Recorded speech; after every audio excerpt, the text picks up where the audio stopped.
Assalamu alaikum. Hope you all are fine. From Light School Fast Campus, I'm here to discuss summer pack of class 8 for the subject of physics. Now move on to page number 4. Second question, what is physical balance? Page number 16 from book Physical Balance. A physical balance is used in the laboratory to measure the mass of various objects by comparison. Physical balance को laboratories में use किया जाता है किस purpose के लिए? मुख्तलिफ़ किस्म के जो मैसेज होते हैं उनको मैयर करने के लिए इसे यूज़ किया जाता है। ये है फिज़िकल बैलेंस। इसकी ये हैं दो पेन्स। अब ये लेफ़्ट पेन है और ये राइट। लेफ़्ट पे आपने वो मैस रखना है जिसे आपने मैयर करना है और राइट साइड पे आप वो मैस रखेंगे जिसकी आपको मेजरमेंट का पता है। जैसे 5 kg का एक आपके पास मैस होता है, 10 kg का आपके पास एक मैस होता है, उसे आप रखते हैं ताकि आप दूसरी चीज़ को मेजर कर सकें। आपने देखा होगा पहले टाइम्स में अपने ये बीम बैलेंस यूज़ किया जाता था, तराजू जिसे कहते हैं। उसमें भी आप क्या करते थे, एक साइड पे पत्थर रखते थे जो केजीज 5 kg के, 10 kg के या 2 के, तो आप दूसरी चीज़ को इस तरह मेजर करते थे। इसमें भी इसी तरह से मैसेज को रखा जाता है और दूसरी साइड पे अननोन को रख के उसे मेजर कर लिया जाता है। नेक्स्ट थर्ड है what is meant by the pitch of screw gauge, give its value. Page number 13 पे बुक पे देखें, स्क्रू गेज टॉपिक है और ये आपका स्क्रू गेज है। इसकी आपने पिच फाइंड करनी है। नोट्स पे पेज नंबर 77 पे है, define pitch of screw gauge, the distance between consecutive threads. जो दो कंसेक्टिव थ्रेड्स के दरमियान में डिस्टेंस होता है, कंसेक्टिव कहते हैं दो ऐसे पॉइंट या ऐसी लाइंस जो एक के फ़ौरन बाद दूसरी आ रही हो। जैसे अगर यहाँ पे 3 लाइंस मैं लगा रही हूँ तो ये फर्स्ट वाली और सेकंड वाली आपस में कंसेक्टिव है। ये फर्स्ट थर्ड से कंसेक्टिव नहीं क्योंकि इनके मिड में एक लाइन है। तो जो दो एक साथ लाइंस आती हैं या पॉइंट आते हैं उनको हम कहते हैं कंसेक्टिव। तो अब दो कंसेक्टिव पॉइंट के दरमियान में थ्रेड्स उन्हीं को कहेंगे, उनके दरमियान में जो फासला होगा उसी डिस्टेंस को हम कहते हैं pitch of screw gauge. This distance is called pitch of screw gauge. अब आगे उन्होंने क्वेश्चन में वैल्यू भी पूछी थी, उसकी वैल्यू कितनी होती है, इज़ 1 मिलीमीटर। ये स्क्रू गेज के दरमियान में स्केल है जिसे मेन स्केल कहते हैं। अब इसमें रीडिंग्स कुछ लिखी हुई हैं, 0 और फिर छोटी छोटी लाइंस हैं, फिर आगे 5। तो 0 से 5 के दरमियान में कुछ छोटी लाइंस हैं। उनको जब आप ज़ीरोज़ के बाद जो फर्स्ट छोटी लाइन को जब आप काउंट करते हैं तो वो डिस्टेंस जो है वो 1 मिलीमीटर का है। उसी डिस्टेंस को हम कहते हैं पिच ऑफ स्क्रू गेज।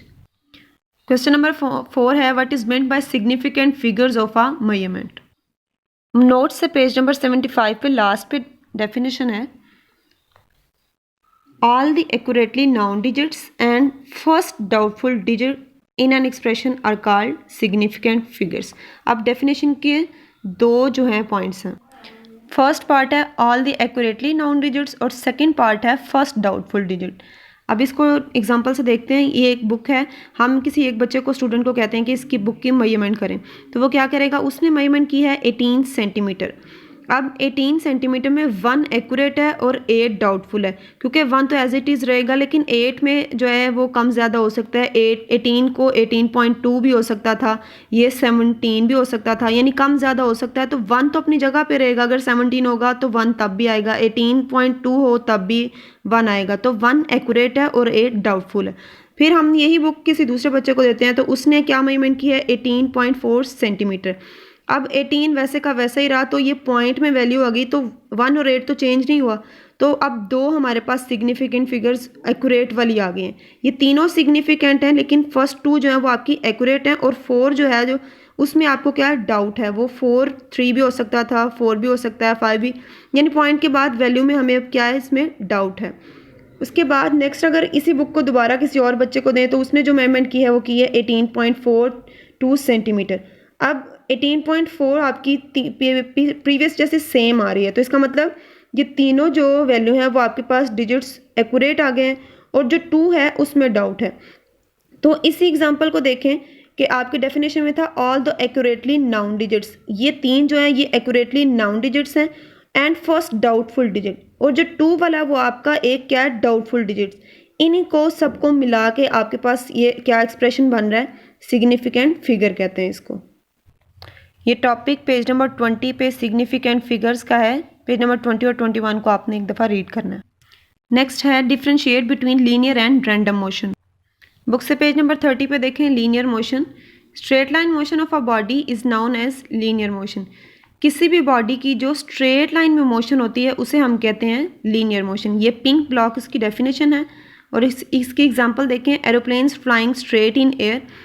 और दूसरी एग्जांपल है linear motion of a ball falling down. जो बॉल जो है वो नीचे की तरफ जो गिर रहा होता है उसकी जो मोशन है वो बिल्कुल स्ट्रेटली नीचे गिरता है, तो उसकी मोशन को हम कहते हैं लीनियर मोशन। ये भी एग्जांपल ठीक है और ये भी। नेक्स्ट पेज नंबर 31 पे देखें, रैंडम मोशन। द डिसऑर्डर्ड और irregular motion of an object is called random motion.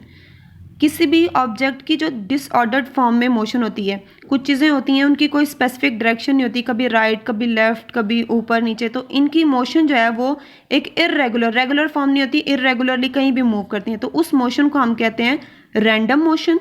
उसकी एग्जांपल देखें, motion of insects and birds. आप बर्ड्स की देखें, वो कभी भी एक स्पेसिफिक डायरेक्शन में मूव नहीं करते, उनकी मूवमेंट जो है वो किसी भी डायरेक्शन में होती है, तो उसकी मूवमेंट को हम कह देंगे रैंडम मोशन। ये डिफरेंस हो गया। ये आपका पेज नंबर 30 पे लीनियर और पेज नंबर 31 पे रैंडम मोशन। नेक्स्ट है define scalars, give their examples.